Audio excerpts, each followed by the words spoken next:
computer. Boom. Okay. Give me one second. Let's Oh, do these are this. new faces for me, I think. Oh yeah, you're gonna see a lot of new space faces. Oh, This it's is a one of those party party. community cues. We're gonna put you in the spotlight for everybody. Voila. And then we got it recording. Perfect.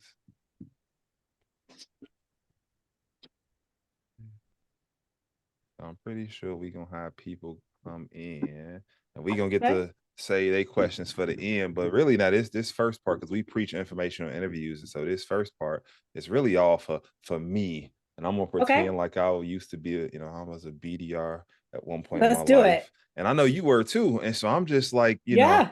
how did you so when you growing up, did you always want to be in sales? Like was sales always you were like, hey, I want to be a BDR at Groupon? Like how did you start?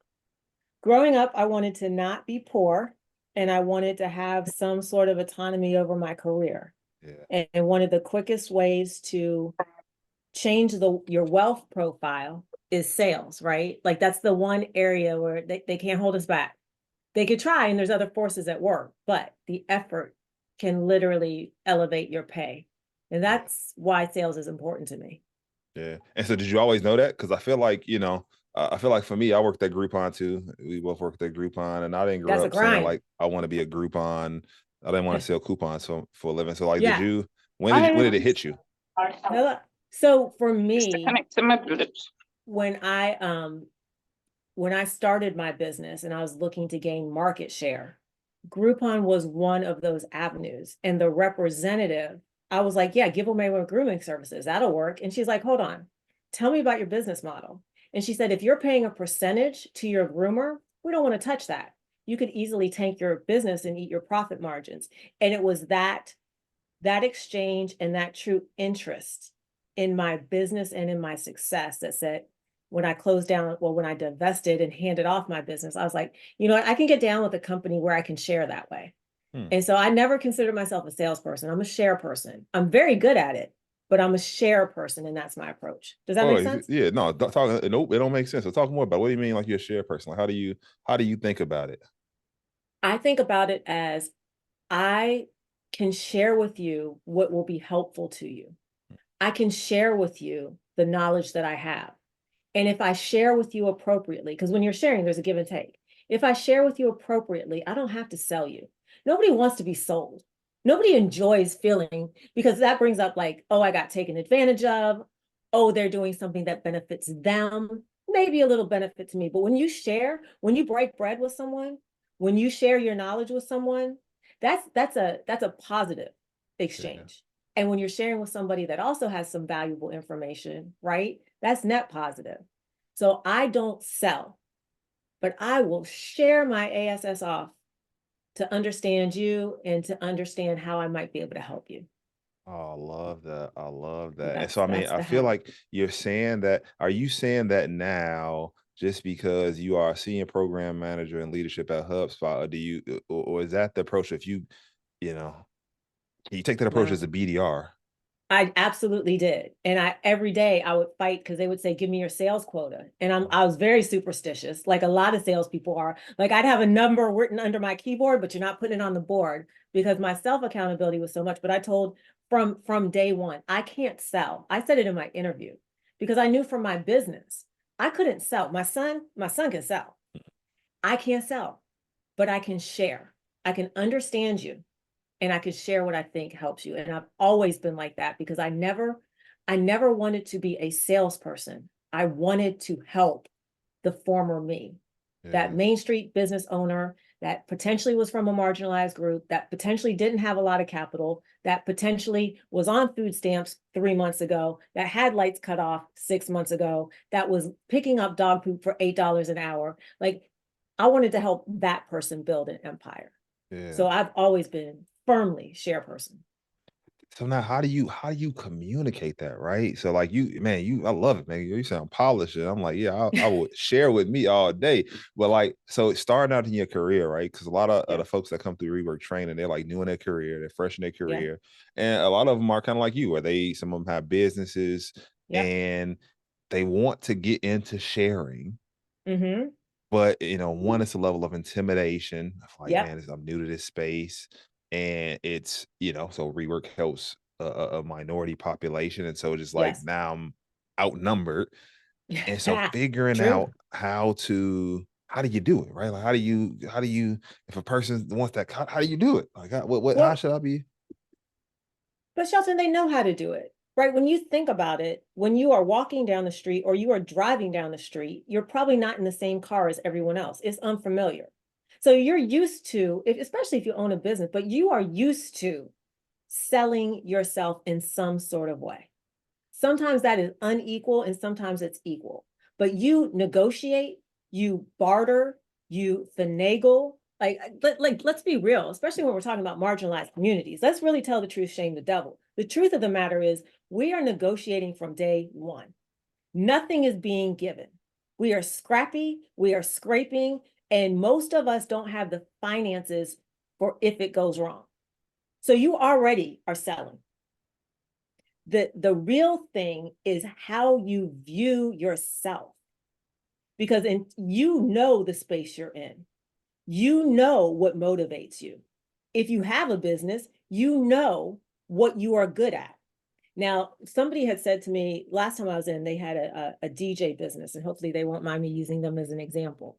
But you know what that means? That means they're actually able to identify tons of different musics, find the synergy, produce that to produce an emotional response, which meets the needs of the audience. They promote themselves, they book themselves, they establish payment for themselves, they rinse, repeat. They have all of that. It's just how you talk about it. So either you're just a DJ or you are a business owner. So a lot of this has to do with the switch in our mind, and it is not arrogance. It is truly confidence, and it's finding commonalities. When I drive down the street, it may be a street I've never been on before. I still know I can drive the car, right? I still know the major landmarks. There's a curb, don't go on that. There's a double yellow line, don't cross that, right? So that's don't insult the person.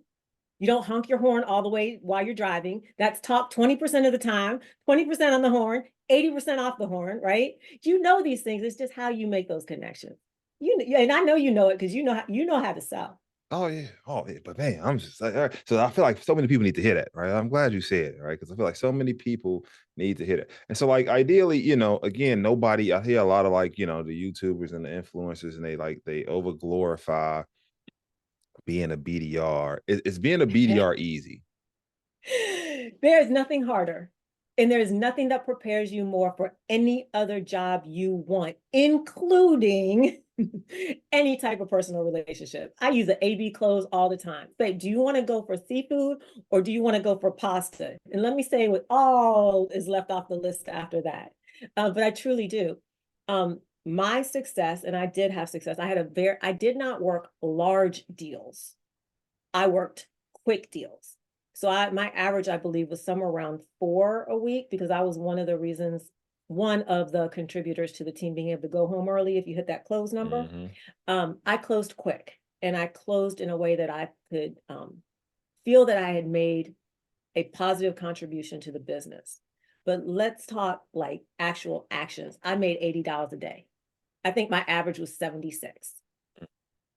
So if the minimum was 50, my minimum was 76. I was always out work. And I have very little tolerance for people that don't work beyond whatever the standard is. If you are the last 3 on the leaderboard, any leaderboard that you have, you don't want to meet with me. I will eat you alive. Because the one thing you can control is the amount of effort you put in.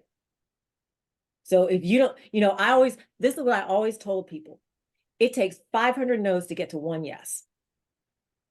So if you're sending out 1 application to a job per week, you got 500 weeks. You got 500 weeks. It takes 500 no's. So every time you get a no, you should be happy. Oh, I only need 499 more.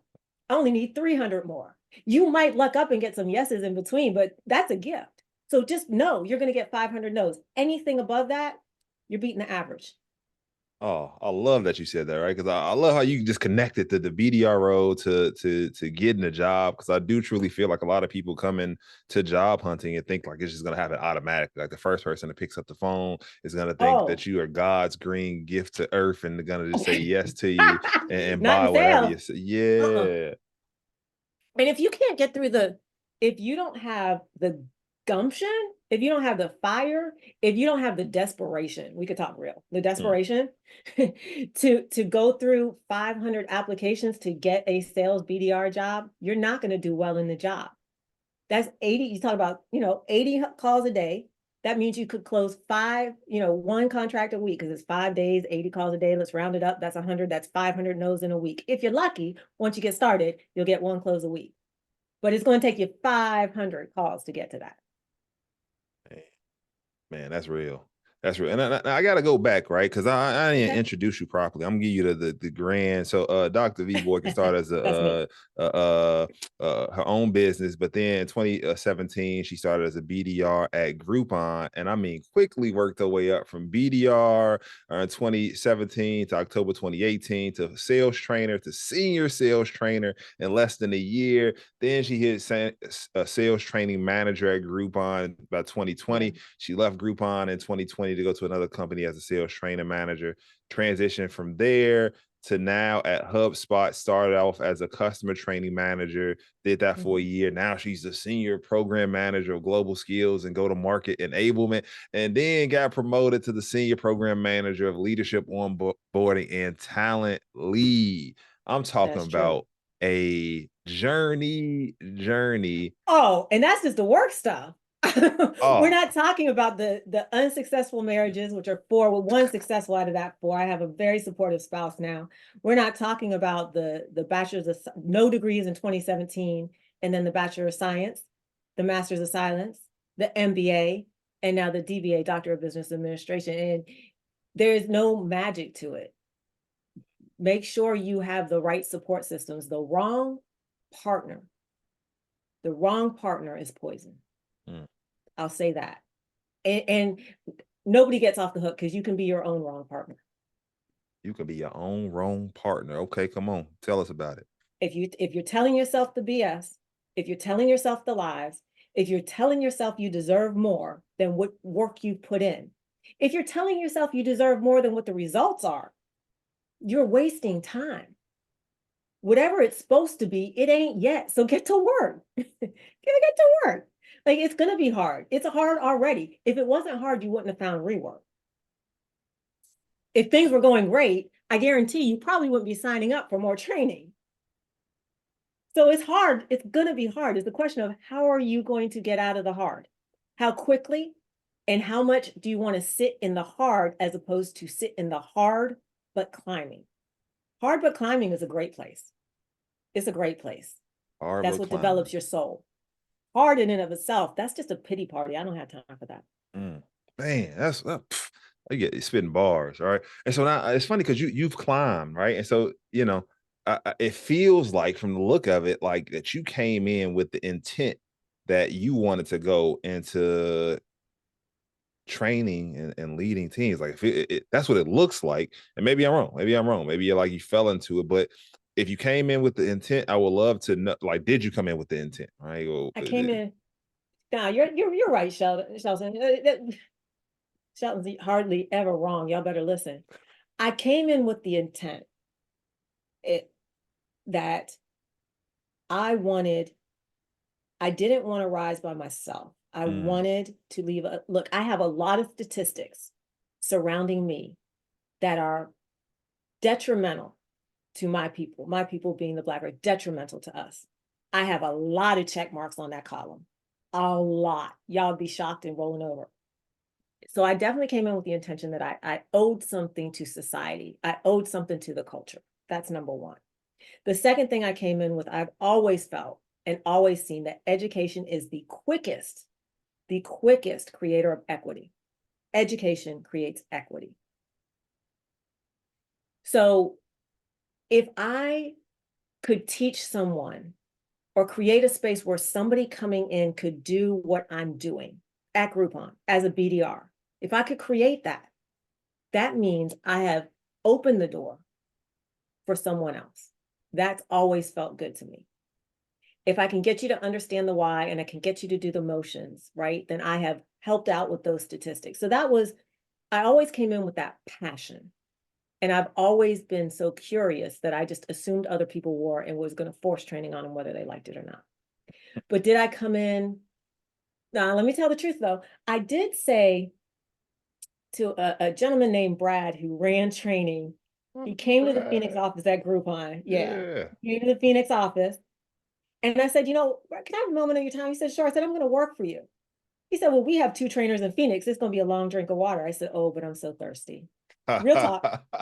I'm going to work for you. And then eventually I did. So I did kind of say it. Yeah, I said it. I love that. Speak about it. He put it out in the universe. He was like, what? I was like, no, I mean it. For real, for real. Oh, that's good, man. I'm here for it, man. I love that. That is good. That is good. And so now, man, I'm pretty sure now you've seen both good reps and bad reps. And I'm pretty sure you've seen both good reps and bad reps at the interview game. Break down how not to be a bad rep. So you talked about a little bit of like, man, the work, but what else do I need to know to understand? Like, how do I be a good rep? I think number one, you need to always remember that the environment you succeed in is the same environment you fail in. So don't blame the environment when you succeed or fail. A lot of times, like everything's going good and everything's great. And then as soon as something goes wrong, you're like, well, my leads aren't good and this ain't good and that ain't good. It's the exact same scenarios so that's the one thing, self-accountability. Number 2, listen. If you truly knew how to sell this so phenomenally, you would not be a BDR. Like full stop. However they tell you to do it that way. The best thing, a guy named Josh told me, he was I was shadowing him when I started at Groupon. They do this little side by side. And I come in and I've got a notebook and I got a pen and I'm sitting there and I'm writing every word he says. I don't know why, but I'm doing it, right? Because I'm going to be the best. And I said, hey, what is the most important thing you want me to know coming onto the sales floor with you? And he said, just do what they tell you. Do what they tell you. Pay attention to their training. Don't deviate. Don't get fancy. Don't skip the steps. Do what they tell you. And I've always remembered that. Do what they tell you. My son started in an ISC role, which is below BDR at HubSpot. And he said, well, what do I need to do to be successful? I said, what they tell you. What they tell you. He said, well, what about if something goes wrong and it's not working? Go back and do what they told you. Do what they tell you. And every couple months, go back through all those old training materials so you can get back to doing what they told you. Because you will think it's because you turned to the right, crossed your legs, put on your glasses, and said the word hey is why you closed something. And you will forget that it's actually because you followed all these other steps. Nobody can see which direction you're turning, and nobody cares if you wear glasses. So stay with the basics. There's no magical, there's no magical formula to sales. Do the basics. I love that. Again, I'm glad you're saying it because, again, I feel like so many, and I'm asking this question just because I see all these videos on YouTube and TikTok of somebody talking about this is how you do it. And then you be upset when you don't get those results. Lies. That's how they do it. That's how they do it. You want to learn how to dress fly, you could go on YouTube or TikTok or whatever they got now, Instagram. You want to learn how to sell a specific product for your employer? Listen to your employer. There is no one more vested in selling that product than that training team that's standing before you that works for the company of the product you're selling. Don't get cute. And it's interesting, one time I was doing one of the rounds of interviewing. I was a volunteer. And there was a rework candidate that just refused to listen. Refused. I looked through all the materials. I'm like, you're supposed to do it this way. You're supposed to do it. But they're like, I don't need to do it that way because I know what I'm doing. So I'm going to do it a different way. And I don't feel like I have to answer. And I said, I would not hire you.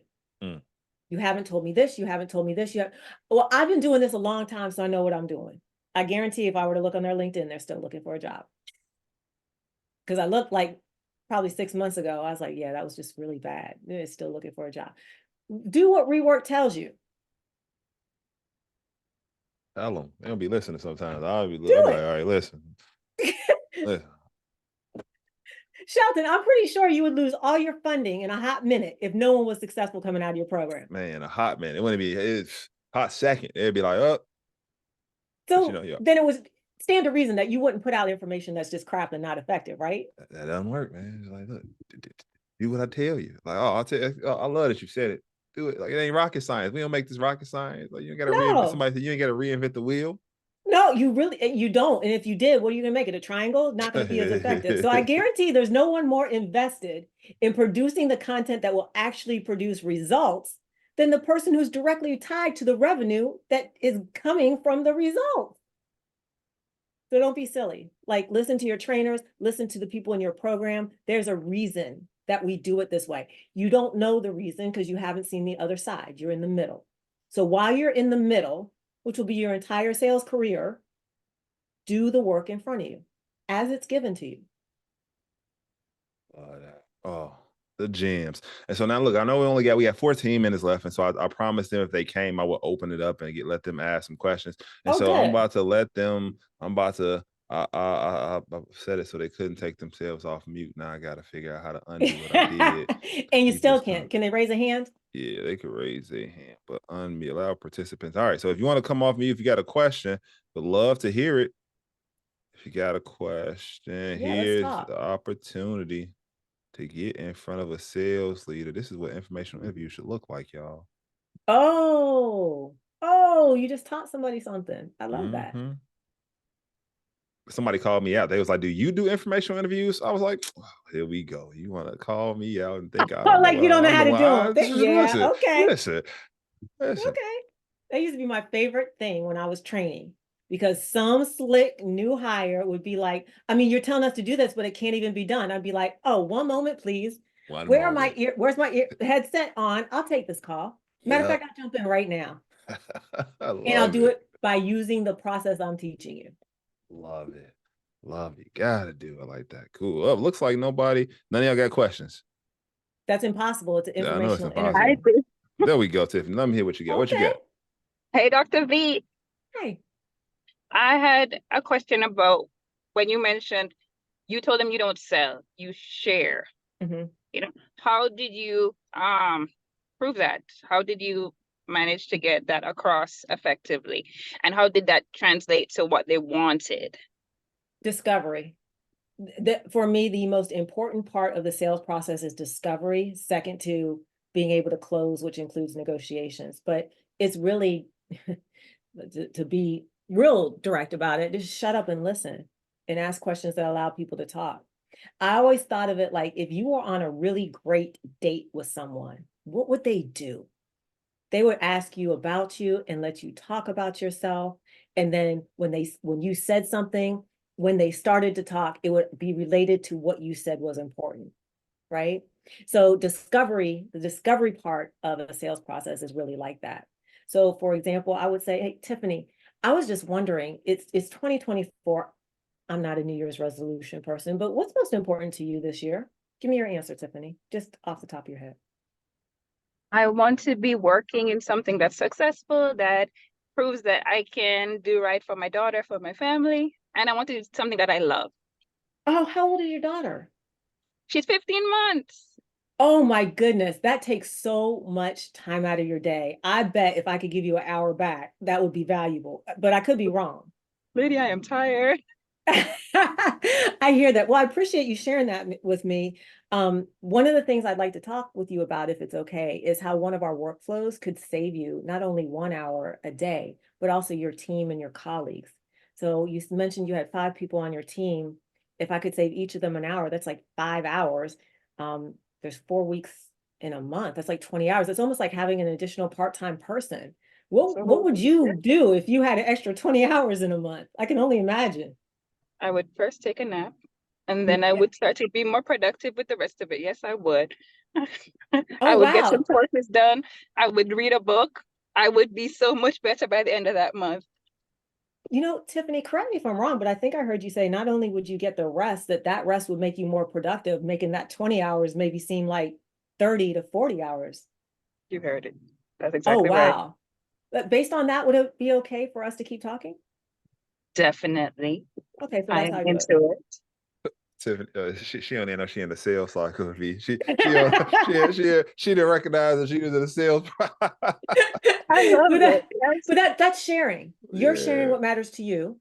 I'm sharing how that matters to me. What matters to you. I didn't tell you I had kids, but because I have kids, I know time is important. There you go.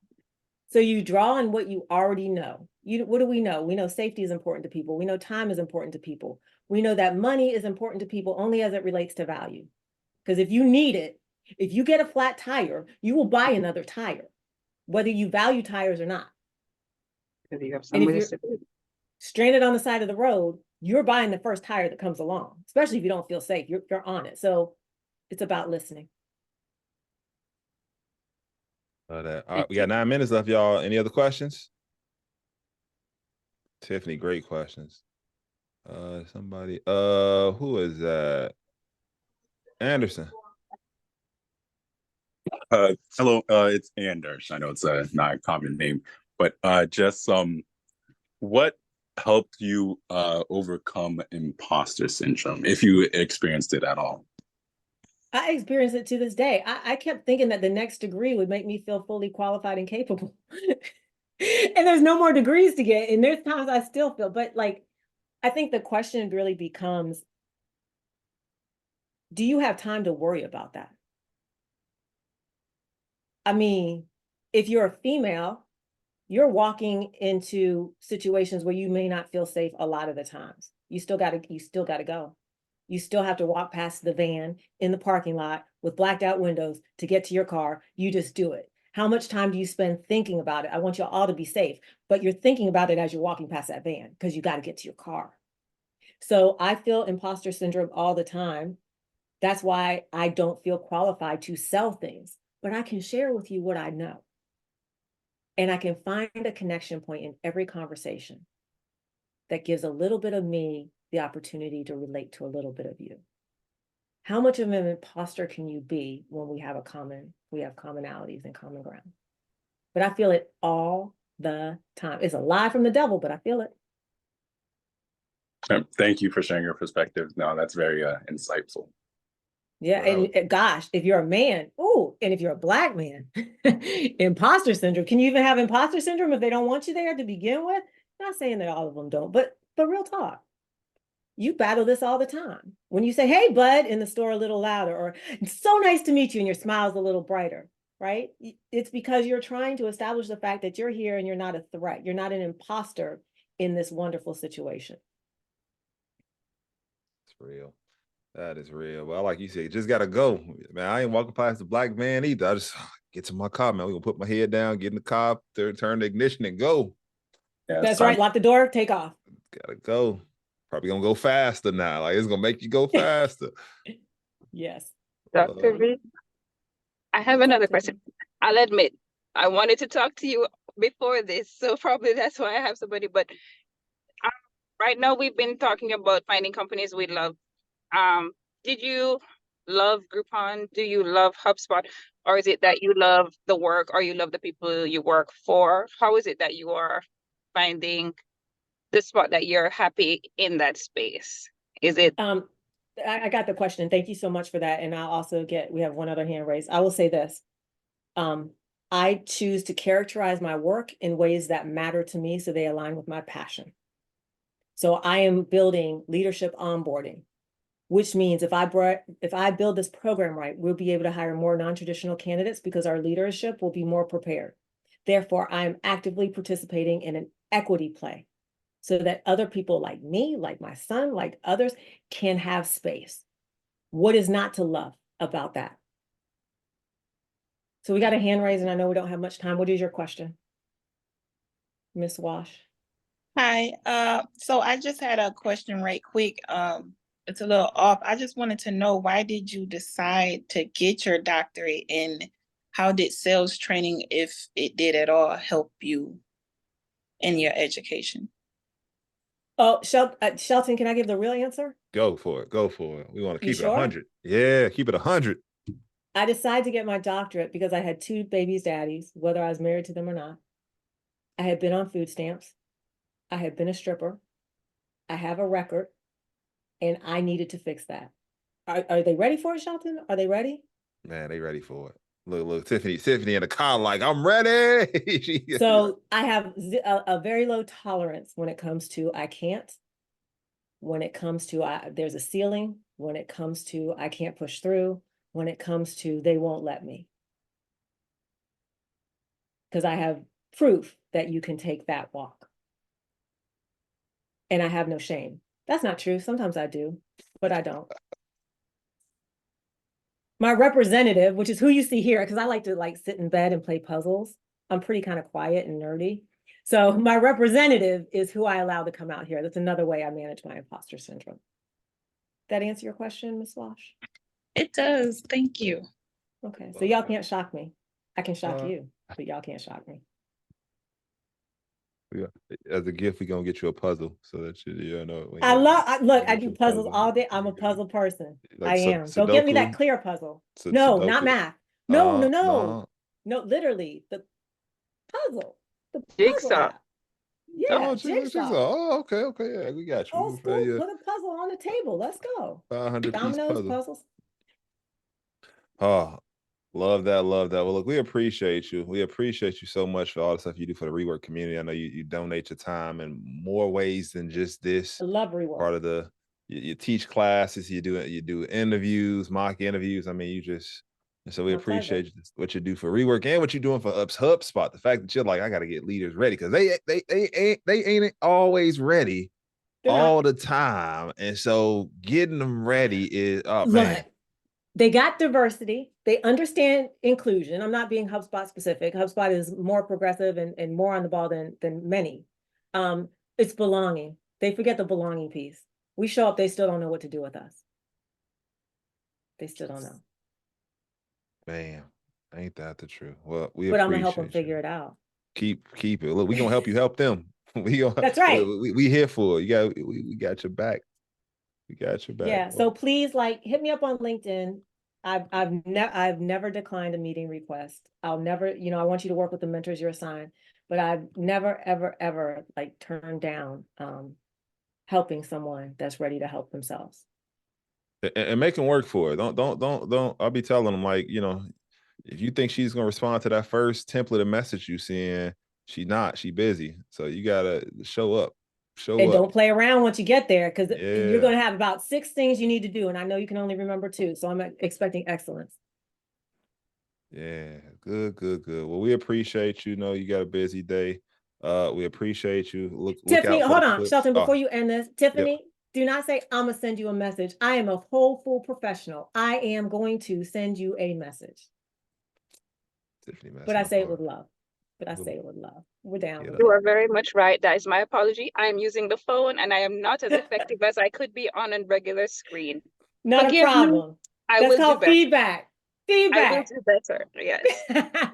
I will do better. We remember you different. Cool. All right, Dr. V, appreciate you. See you around. Everyone. Y'all take care. Rooting for you.